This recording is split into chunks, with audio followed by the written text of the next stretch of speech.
Hello दोस्तों, आज हम बैड कॉप वेब सीरीज़ की स्टोरी को एक्सप्लेन करेंगे, जिसके एपिसोड 1 के कहानी की शुरुआत एक होटल से होती है, जहां एक बूढ़ा व्यक्ति एक खूबसूरत लड़की श्रेया के साथ इंटीमेट हो रहा होता है कि तभी वहां उस लड़की के पति के आने का पता चलता है, जिस पर वो लड़की तुरंत घबराकर उस व्यक्ति को कहीं छुपने को कहती है, नहीं तो मेरा पति तुम्हें मार डालेगा। आगे दरवाज़ा खोलते ही उसका पति अर्जुन उस पर चिल्लाने लगता है कि तू किसके साथ यहाँ अपना मुँह काला कर रही है, और वो रूम में इधर उधर देखने लगता है। तभी उसकी नज़र उस छिपे हुए आदमी पर पड़ती है, जिसे देखते ही वो तुरंत अपनी गन से अपनी पत्नी को शूट कर देता है। ये देखकर वो आदमी काफ़ी घबरा जाता है और गिड़गिड़ाते हुए कहता है कि मुझे यहाँ से जाने दो, बदले में मेरा चेन, घड़ी और पैसा सब कुछ ले लो। इस दौरान उस आदमी को पैनिक अटैक आ जाता है, जिसे देखकर अर्जुन काफ़ी घबरा जाता है और वहीं पड़ी अपनी पत्नी को उठाता है, जिससे पता चलता है कि ये लड़का लड़की कपल हैं और दोनों मिलकर लोगों को ठगने का काम करते हैं। अटैक आने से दोनों काफ़ी डर जाते हैं कि अगर कहीं वो इंसान मर गया तो उन्हें जेल जाना पड़ेगा। जिसके बाद श्रेया यूट्यूब पर अटैक से कैसे ठीक होने वाला वीडियो सर्च करती है और कुछ एक्सरसाइज करवाने के बाद वो व्यक्ति एकदम से ठीक हो जाता है। तभी डोरबेल बजती है और वे दोनों पकड़े जाने के डर से उस आदमी के कार की चाबी लेकर खिड़की के रास्ते भागने लगते हैं। उसी दौरान अर्जुन पार्किंग में किसी का मर्डर होते हुए देख लेता है, जिनको देखकर खूनी वहां से भाग जाता है। फिर अर्जुन उस घायल पड़े इंसान की मदद करने जाता है, लेकिन वो आदमी अर्जुन को खूनी समझकर उसका हाथ पकड़ लेता है। अर्जुन हाथ छुड़ाने की कोशिश करता है, जिसके दौरान उसके हाथों और कपड़ों में खून लग जाता है और उसका ब्रेसलेट वहीं गिर जाता है। यह सब देखकर श्रेया फंसने के डर से अर्जुन को लेकर वहां से निकल जाती है। एंड फिर सीन पुलिस स्टेशन का होता है, जहां अर्जुन की हूबहू शक्ल वाला पुलिस इंस्पेक्टर करण कड़ाई से एक अपराधी से पूछताछ कर रहा होता है। तभी वहां उसकी सीनियर ऑफिसर आती हैं और उससे लिमिट में रहकर पूछताछ करने को कहती हैं, लेकिन अर्जुन पर इस बात का कोई असर नहीं पड़ता है।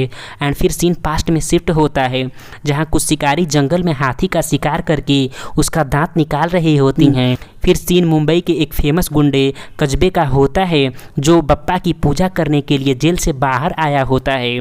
फिर जब वो वापस जेल में जाता है तो उसका वकील उससे मिलने आता है और बताता है कि आपके ऊपर बहुत सारे केस दर्ज हैं, इसलिए आपको जल्द ही किसी बड़ी जेल में शिफ्ट कर दिया जाएगा। लेकिन कस्बे कहता है कि मैं इसी जेल में रहूँगा और कहीं नहीं जाऊँगा, क्योंकि इस जेल में उसका सिक्का चलता था। आगे जेल में कस्बे का भांजा उससे मिलने आता है, जो बताता है कि उसका माल डिलीवर होने वाला है, लेकिन कस्टम ऑफिसर ज़्यादा पैसे की डिमांड कर रहा है। जिस पर कस्बे कहता है कि तू कैसे भी कर, लेकिन मेरा माल सही सलामत पहुंचना चाहिए।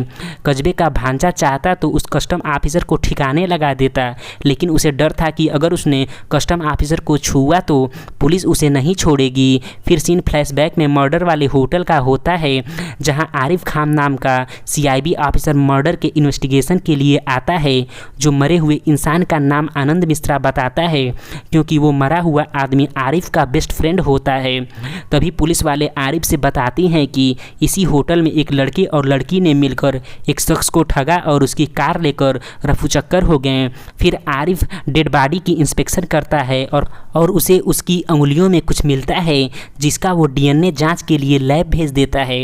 इत्तेफाक की बात तो ये होती है कि मर्डर की सारी घटना वहाँ लगे किसी कैमरे में रिकॉर्ड नहीं होती, क्योंकि उस टाइम सारे कैमरे ख़राब होते हैं और उसी टाइम सारे गार्ड बाहर गए हुए होते हैं, जिस कारण आरिफ को कुछ भी नहीं पता चल पाता है। एंड फिर आरिफ पुलिस वालों को मर्डर से जुड़ी सारी इन्फॉर्मेशन कलेक्ट करने को कहता है। फिर सीन अर्जुन और श्रेया का होता है, जो खून लगे कपड़े बदल कर अपनी गाड़ी छोड़कर किसी अन्य की गाड़ी चुरा कर भाग रहे होते हैं। फिर सीन पास्ट का होता है, जहाँ दो जुड़वा भाइयों करण और अर्जुन को दिखाया जाता है, जिसमें अर्जुन एकदम शैतान होता है और करण एकदम समझदार और सरल। करण हमेशा अपने भाई अर्जुन को मुसीबत से बचाया करता है। फिर सीन प्रेजेंट में श्रेया व अर्जुन का होता है, जहां श्रेया अर्जुन से अपने भाई करण की सहायता लेने को कहती है कि वो ही हमें इस मुसीबत से बचा सकता है, लेकिन अर्जुन करण को कॉल नहीं करता है, क्योंकि करण की वाइफ अर्जुन को बिल्कुल भी पसंद नहीं करती है। जिसके बाद वे दोनों करण के घर के बाहर ही उसका इंतज़ार करते हैं। फिर सीन करण के घर का होता है, जहाँ पता चलता है कि करण की सीनियर कोई और नहीं बल्कि उसकी पत्नी देविका ही है। जहां देविका करण से केस के बारे में पूछती है, जिस पर करण भड़क जाता है और कहता है कि घर में तुम मेरी पत्नी हो, न कि मेरी सीनियर, जो मैं तुम्हें जवाब दूं। इसके बाद दोनों में बहस शुरू हो जाती है। चूँकि देविका और करण सेम पोस्ट पर नौकरी करते थे, लेकिन प्रमोशन के चलते देविका करण की सीनियर बन गई और ये बात करण को रास नहीं आती है। इसी कारण दोनों में हमेशा बहस होता रहता है और बात डिवोर्स तक पहुंच चुकी थी। फिर देविका की बेटी बीच में आ जाती है और तब देविका चुपचाप उसे सुलाने के लिए कमरे में चली जाती है। तभी करण को उसके साथी का फ़ोन आता है, जिसके बाद दोनों एक कंसाइनमेंट को पकड़ने के लिए चल देते हैं।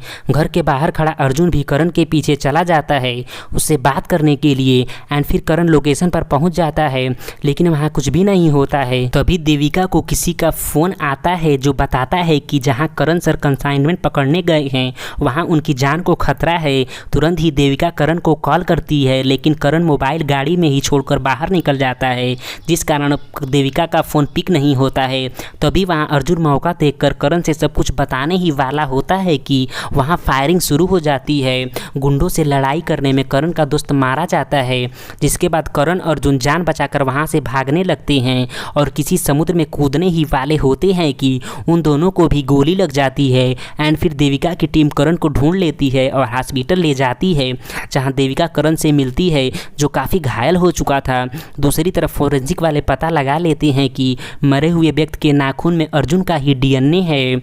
इसी के साथ एपिसोड 1 यहीं पर समाप्त हो जाता है। दूसरे एपिसोड की शुरुआत हॉस्पिटल से होती है, जहां करण को होश आ चुका होता है, लेकिन दरअसल वो करण नहीं बल्कि अर्जुन होता है, क्योंकि अर्जुन को गोली सीने में लगी थी जबकि करण को पीठ पर लगी थी। जहां देविका करण को खूब डांटती है और पूछती है कि जरूर तुम्हारे साथ वहां कोई और रहा होगा, लेकिन अर्जुन उसे कुछ नहीं बताता है।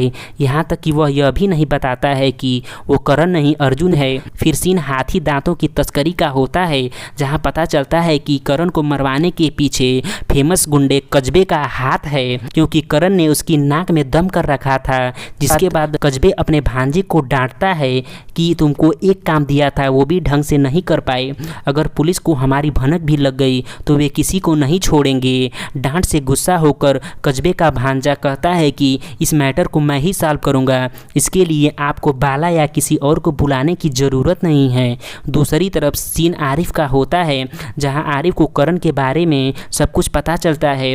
जिसके बाद आरिफ करण से मिलने जा ही रहा होता है कि तभी उसके हेड उससे कहते हैं कि अब ये केस गोपाल देखेगा, लेकिन आरिफ जिद पर अड़ जाता है और कहता है कि इस मर्डर में मेरे दोस्त की जान गई है, या तो मैं इस केस को सॉल्व करूंगा या नौकरी ही छोड़ दूंगा। अंत में उसके हेड मान जाते हैं। दूसरी तरफ अर्जुन करण बनकर उसके घर में आता है, जहां देविका उससे आराम करने को कहती है। तभी कमरे में जाकर अर्जुन श्रेया को कॉल करता है और उसे सब कुछ बताकर रोने लगता है, जिस पर श्रेया अर्जुन से कहती है कि मौका देखकर तुम वहां से निकल जाओ, नहीं तो कभी भी तुम्हारा झूठ पकड़ा जाएगा और तुम फंस जाओगे। एंड फिर देविका के सर उसे फ़ोन पर बताते हैं कि कल CIB ऑफिसर आरिफ खान हाल ही में हुए मर्डर के बारे में करण से पूछताछ करेंगे, क्योंकि उस मर्डर में करण के भाई अर्जुन का भी नाम आया है। दूसरी तरफ करण मतलब अर्जुन श्रेया से कहता है कि एक बोट का अरेंजमेंट करो, हम दोनों उससे गुजरात निकल जाएंगे और वहीं रहेंगे जब तक कि यह पूरा मामला शांत न हो जाए। तभी देविका करण मतलब अर्जुन के पास आकर बताती है कि तुम्हारा भाई अर्जुन मर्डर करके फरार हो गया है और वो तुमसे मिलने के लिए ज़रूर आएगा, क्योंकि हमेशा तुमने उसकी मदद की है। तब करण कहता है कि अगर अर्जुन ने मर्डर किया है तो वो निश्चय ही पकड़ा जाएगा, जिसे सुनकर देविका एकदम से सरप्राइज हो जाती है, क्योंकि करण तो हमेशा अपने भाई अर्जुन का सपोर्ट करता था, आज क्यों ऐसा कर रहा है। फिर सीन पास्ट का होता है, जहां अनाथ आश्रम में करण को दिखाया जाता है। चूँकि अर्जुन और करण के माँ बाप मर चुके होते हैं, इसीलिए वो अनाथ आश्रम में रहते हैं, जहाँ करण को अर्जुन की शैतानियों की वजह से कोई गोद नहीं ले रहा होता है। फिर प्रेजेंट में अर्जुन एक लेटर में सारी सच्चाई को लिखकर देविका के घर में छोड़कर श्रेया के साथ कार से निकल जाता है। तभी रास्ते में कजबे का भांजा अर्जुन को करण समझकर उसकी कार पर अटैक कर देता है, लेकिन कैसे भी करके अर्जुन वहां से भाग निकलता है और उसके बचने की खबर जब कजबे को लगती है तो वो उसके भांजे पर काफ़ी गुस्सा होता है। एंड फिर सेफ जगह पर पहुंचकर अर्जुन श्रेया के साथ बोट से जाने को मना कर देता है, क्योंकि उसे शक होता है कि कहीं कजबे ने तो करण को नहीं मरवाया होगा। इसलिए करण का पता लगाने की बात कहता है, जिस पर श्रेया कहती है कि सब कुछ भूल जाओ और यहाँ से चले चलो। लेकिन अर्जुन करण बनकर अपने भाई की सच्चाई पता लगाने का मन बना लेता है। तब श्रेया कहती है कि तुम्हारा लेटर अगर देविका के हाथ लग गया तो तुम क्या करोगे। यह सुनते ही अर्जुन तुरंत कार से देविका की घर की ओर निकल पड़ता है।